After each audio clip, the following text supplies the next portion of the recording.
Parenting is hard. Most parents are always trying to look for a way to make their kids competitive, right? And it's just what it is. The world keeps changing. In our own time, for instance, I'm speaking as a millennial. When we're growing up, the entire idea was to finish with good grades and get a good job. But as soon as we were getting to that mark, things started changing. The internet became a thing, e-commerce, social media, and so on. And the entire idea of just finishing with good grades it's still relevant, right? But it came with some amendments. So it then became a situation where you had to equally be good digitally savvy. And that has,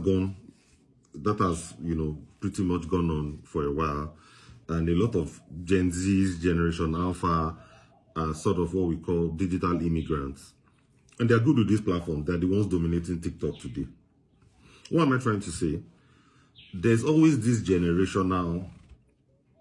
are always generational trends that don't take shape almost immediately. They may take 15, 20 years to take shape. Why? Because the children that are born today are the ones that are probably going to manifest those changes in full glare. However, they get their indoctrination early enough in terms of their exposure to devices and so on. In the case of Gen Z, beyond their regular classroom education, they pretty much had exposure to things that will make them digitally savvy. But of course, things are changing again. How do you get your kids to be competitive in the era of artificial intelligence? The way we played the game of getting good jobs with a 2-1 or first class and the game of becoming digitally savvy is going to be quite different. It's going to be actually different from the AI era.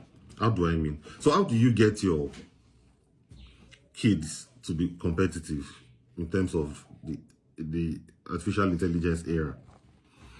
Based on what I've seen and my analysis, what I see is that curiosity, the ability to nurture curiosity in your children, is going to be the single most defining factor for the success of the children in the future.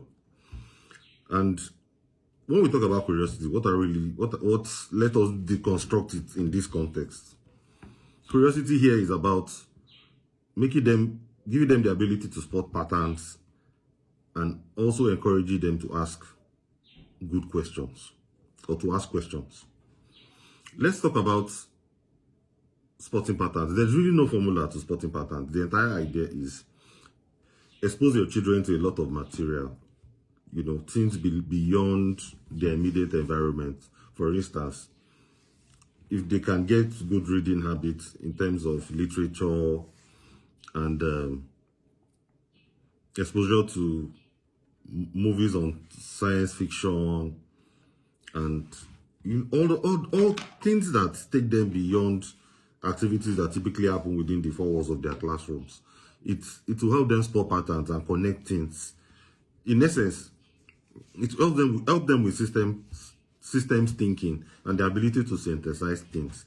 In fact, there's a study I read that said that the children that are exposed to music generally become very intelligent. And we're not just talking about Afrobeats or what have you, but various forms of music, classic music and so on. I think you can actually do more research in this area, but I guess I've provided enough foundation for you to get the sort of the logic behind the idea of spotting patterns. I think the second one is about questions. So how do you train a child to be able to ask good questions? It's not actually easy. The threshold or the test for training a child to become very good at asking questions is let them ask questions. So the more a child is able to ask questions regularly, the better they get. But this is where our culture falls back. A lot of parents, probably because of work and other things, get saturated and don't really entertain enough questions. And when I'm talking about questions, if the foolish questions are involved, And this is where Westerners sort of differ or have that edge over us. Some of us, especially millennials and boomers, were trained not to entertain foolish questions. But it's actually these foolish questions, answering these foolish questions, that make the kids become smart. Because at their age, at that young age, you don't expect them to ask PhD level questions. So just encourage them to ask more questions. Let them keep asking questions. And that is where the exposure to different materials that I spoke about earlier comes in. When they're exposed to different material, things beyond the four walls of their classroom, they tend to, it would fuel their ability to ask more questions. So that is how that works. So get your kids to ask more questions and get them to spot a lot of patterns by being exposed to different things. And I must say here that it's not just your job to do all of this. The educational institutions or other agents of socialization that are equally involved in parenting or training of children have to be involved. For parents that are watching this, that are educationists or their own institutions that teach children, we need to impute that culture in our various classrooms to ensure that children can ask more questions and they can be able to spot more patterns. This is actually what is going to prepare them for the artificial intelligence future. And there's no better justification for this approach than the fact that the various AI platforms, Claude, ChatGPT, and Gemini, and so on, are heavily dependent on your ability to ask good questions. It's the quality of your questions that will determine the quality of your answers. Beyond that, it is the quality of your queries and your prompt, what they call AI prompts, that will determine the quality of work that these platforms give you. Finally, we must realize the fact that artificial intelligence has come to stay, and the best bet we humans can get from this era is what we call co-intelligence. That is working side by side with these platforms, tools, whether it's just ChatGPT or whether AI agents. And what will make you successful or become more productive and more competitive above your peers is the quality of questions you ask these platforms.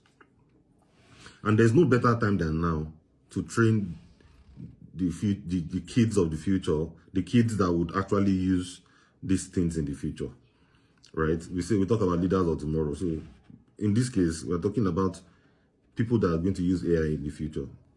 If you want your child to become competitive and understand how to use artificial intelligence effectively in the future, ensure that you develop their curiosity. How do you do that?